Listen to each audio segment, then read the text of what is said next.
Hello and welcome back. My name is Ned. I am a technical evangelist at Caspio, and in video 3 of this ultimate video guide, I will be teaching you how to build relational forms in Caspio and how with that we can create one-to-many relationships, many-to-many, and be able to set up a full-on database application. Let's take a look. So here's a live example of my form, and much like in the prior video, what we will do is upon submission, when we submit this request, on exit, we're going to be passing the request ID to the subsequent page. So let's take a look. I'm going to simply use this dropdown to select, let's say, category for blinds to open up my service request. Location is going to be perhaps my living room. And I'm just going to write some sample data in these text areas, and permission to enter my apartment or house will say yes. And then you have the optional attachment that you can attach if you want to show what that looks like. Upon submission, we're going to pass the request ID to the next page. Here's my details of the request, and now my report is receiving that request ID, and we can assign tasks to individual, maybe in our maintenance department, who is going to handle that request. So for example, I would like to assign this to John. Comments fix blinds. Resolve by date can be the 21st, and then we can create that task. Now, if you have multiple tasks, you can submit them. So let's just say an additional one to Raj. Comments, order blinds. Resolve this by the 20th, and you can just simply keep adding additional tasks for all the users that need to resolve that. If you want to submit a new request, you can always go back to the submission form and fill out the form from scratch. This is a very simple one-to-many relationship where we can track and see all the tasks pertaining to a single request.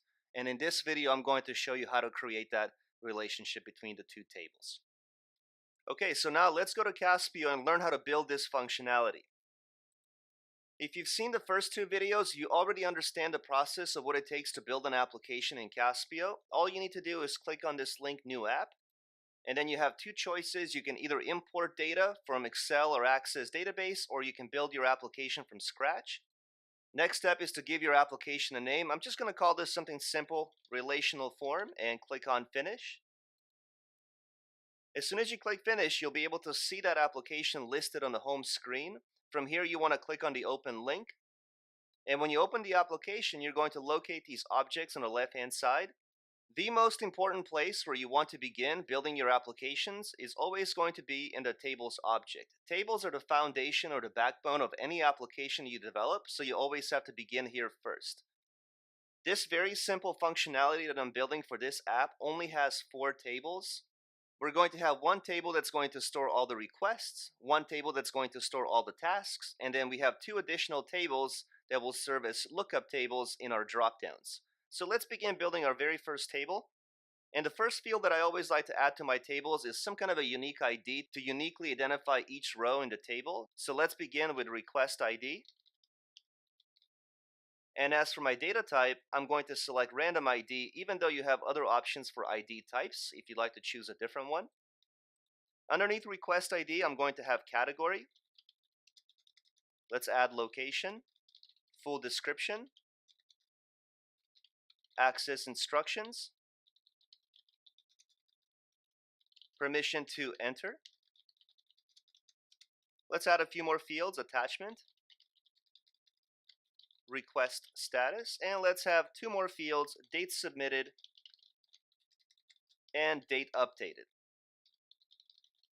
Now let me show you how we modify the data types for each of the fields, because depending on what information you're storing inside a table, you need to have a correct data type for that field.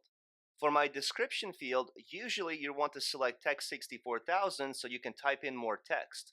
If you select 255, that's capped at 255 characters, and you're not going to be able to exceed that amount of characters. So let's select text 64,000.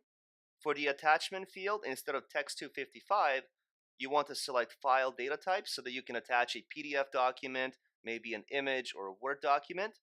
And for my 2 date fields, I'm going to select timestamp for date submitted, and we're going to keep this option as stamp on insert. So when you open up a new request, you want to stamp the date and time of the submission. And for date updated, we also want timestamp. However, we're going to choose stamp on update instead of stamp on insert, because now when you make an update on the request, I want to stamp the date and time when that request was updated. Once you're done entering all of your fields, go ahead and save your table. Let's give it a name. I'm going to call this UVG for Ultimate Video Guide Requests. And click Finish. So there's my very first table. Let's build our second table that's going to contain all the tasks. So once again, we need to create some kind of a unique ID. And I'm going to start off with task ID and turn that into a random ID.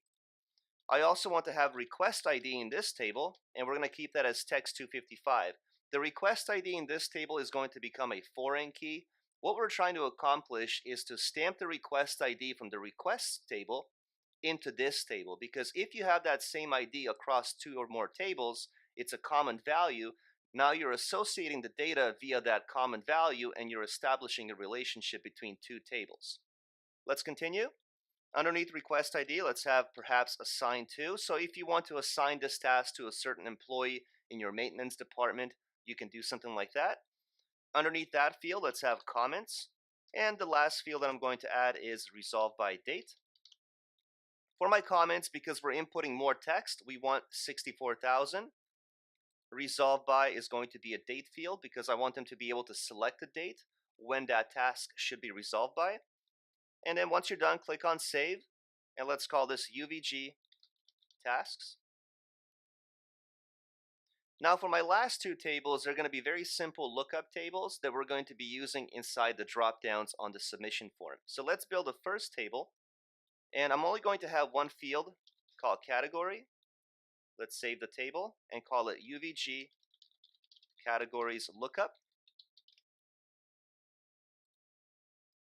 Now inside this table, I do want to list a few values because these are going to be my options in the dropdown. So for categories, we might have blinds, electrical, let's have plumbing, parking, maybe pest control. So as you can see, the type of application I'm developing is a renter or a house owner can open up a request if they have an issue inside their apartment, and then the maintenance can come by and fix those issues. So that's it for my categories. Let's go back out to the tables menu and build our last table of locations. So I'm going to have one field called location, and we're going to call this UVG locations lookup. Save the table. And just like the categories, let's open up the table and add some locations. So perhaps living room, maybe master bedroom, bathroom, laundry room, and let's have maybe balcony. Once you input all of your locations, just go back out to the tables menu, and there's a list of 4 tables. What's neat about Caspio is we also give you access to your relationships, so here you can actually connect your tables to understand the schema. In this case, we have a table of requests, and we also have a table of tasks. You can reposition these tables any way that you want. And now to understand how your tables are related, all you need to do is select your primary key from the request table. We know that we're going to be stamping this ID inside a task table. So all you need to do is drag this line from this table, from request ID to request ID. And as soon as you let go, you're going to see this pop-up screen. And from here, you can see that Caspio immediately identified that relationship as a one-to-many. You also have access to referential integrity here to the right. Once you're done making all of your modifications, you can click on Create. And right there, we have a very simple relationship between two tables. Now we understand that a single request can be linked to many tasks. This, in a database environment, is referred to as a one-to-many relationship, where one item from the parent table can be linked to many items in the child table.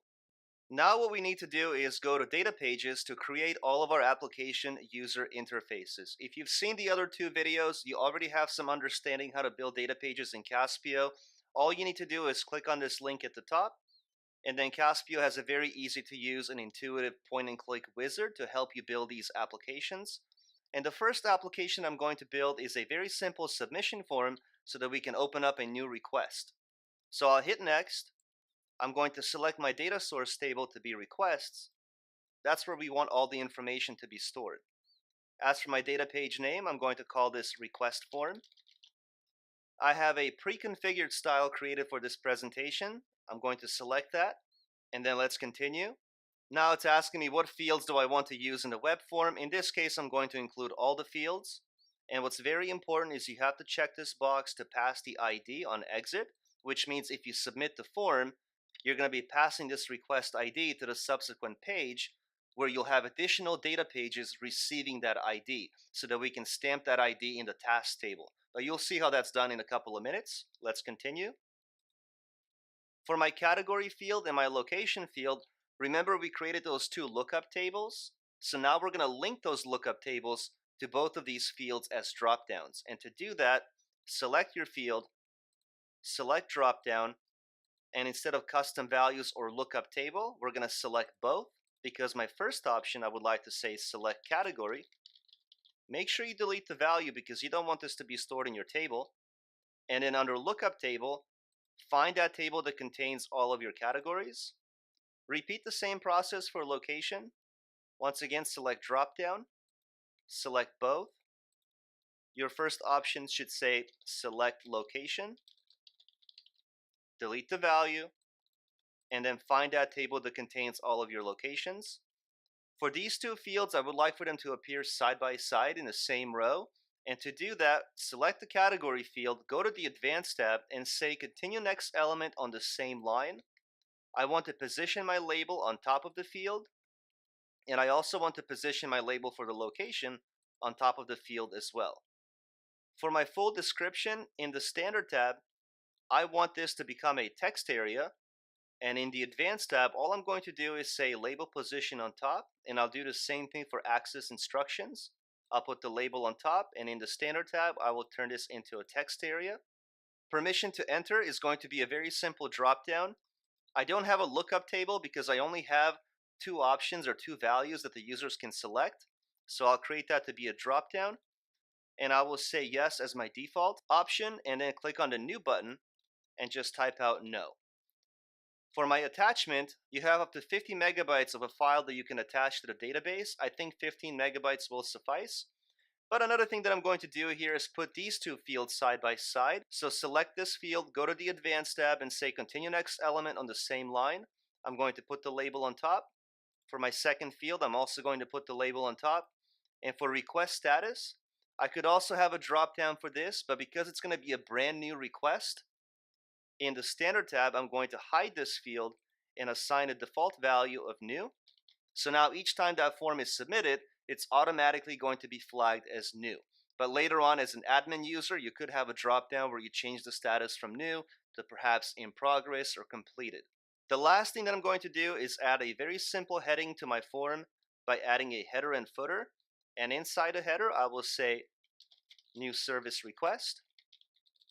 And all I need to do now is to style the text. I can highlight it and very simply just change my heading to maybe heading 2.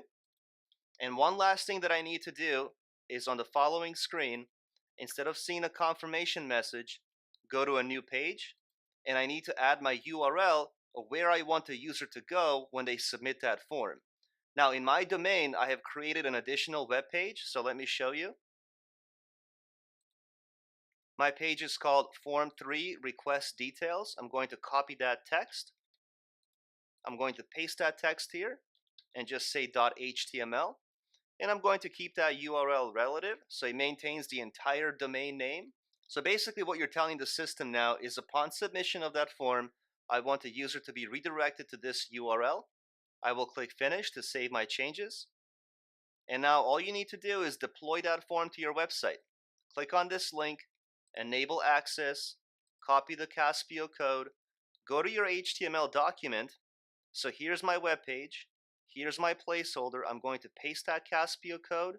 I'm going to save and publish my web page. And once you go to your website and you refresh the website, you will be able to see that form seamlessly embedded. The expected behavior here is upon submission. So let's make one entry. Let's say pest control, location bathroom, and we'll just put some sample text. Permission to enter yes. You can have an attachment. And now when I submit the form, it should redirect me to a different URL. So let's try it. And you can see how it takes me to that different URL in my directory. And here we need to build 2 additional data pages and deploy those data pages on this web page. So let's go back to Caspio and do that very quickly. Let's close this screen. Click on the new link.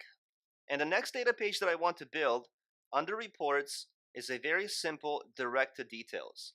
Why do I want to build this data page? Well, when I submit that request on the following screen, I would like to see the details of that request. So I'll hit next. I'm going to select my request table, and let's give this data page a name. We'll call it request details. I'm going to use the same style and continue. On this screen, you could build a search form. I'm not going to do that. I'm going to filter my data, allow parameters. This is very important. And you want bridge and external parameters. Always get into a habit of selecting the second radio button because it includes both bridge parameters and external parameters. Because someday you might actually pass parameters via the URL as query string values, which is very common in a database application. But for now, just remember to select the second radio button, hit next, and you want to actually receive that request ID now. We passed it upon submission. Now we have to receive it, so include that field as you're filtering data. Go to the Advanced tab, receive value externally, and what you have to do here is you have to type out insert record request ID. This is very important. So a little bit of syntax is needed there. You also want to select value required, and then go ahead and continue. And now you can choose what fields you want to include in the details view. In this case, we can include all the fields. Click next. You can modify your details page further if you'd like. You can make these fields editable. We're not going to go and spend time on that. Let's click on finish to save our changes. And let's deploy the details page. So we'll grab the deploy code. We'll go back to our HTML document. In the second web page, here's my placeholder for my details page. I'm going to paste my Caspio code, save and publish. And now when you refresh the website, we should be able to see the details of that request. And there are the details. I'm not going to spend too much time on the aesthetics. You can make this form look very nice if you'd like. The last data page that I'm going to build is the report, where we can assign those tasks pertaining to this specific request. So back to Caspio, build a last data page here. Select reports. Let's go into tabular format. Click next. And your data source table now needs to be the tasks table. Why? Because when you add a task, it needs to be stored inside that table. Let's give it a name. Assign tasks. As for my style, I'm going to keep the same style and continue. Once again, we want to filter the data, allow parameters, and use bridge and external parameters. Continue. In order for me to filter out the tasks that only belong to that request ID, I need to include the request ID as the filtering field. Click next. And now in the Advanced tab, same setup as before. You want to receive this value externally, and make sure you say insert record request ID. Value is required. Continue. Let's include our fields in the results page. I don't really need a task ID in the results page. You can include it if you want. I'm going to go ahead and exclude that and just include these 4 fields. Move on. Let's enable inline inserts so that we can add tasks to the report. Continue. And now in order to stamp that request ID in the task table, you have to go to this tab called editing. You want to hide this field, and you want to use the external parameter, and once again you want to write insert record request ID. What's going to happen now is when you add that task, it's also going to insert that record ID in the task table, the one that we passed from the submission form.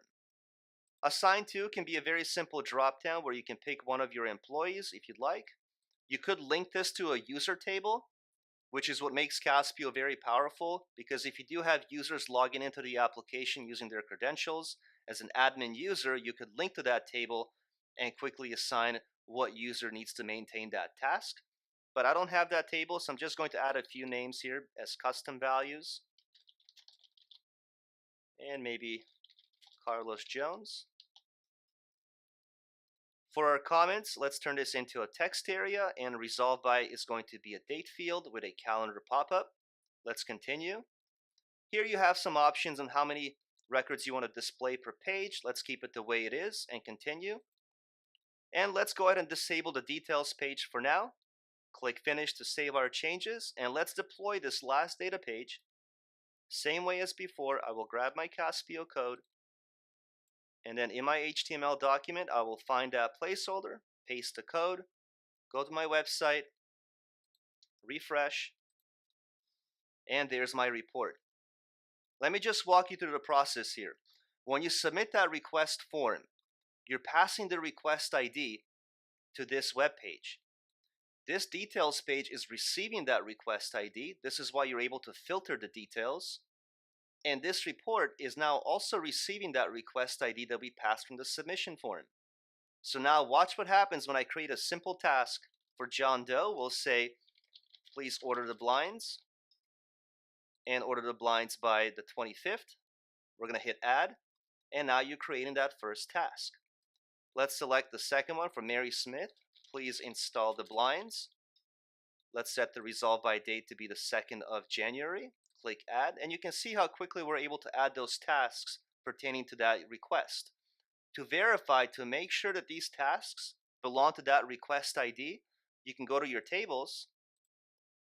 And first we'll take a look at the request table. Here is that request ID. You can see it ends with W39. And if we go to the table of tasks now, you'll be able to see that we have the same ID inside this table.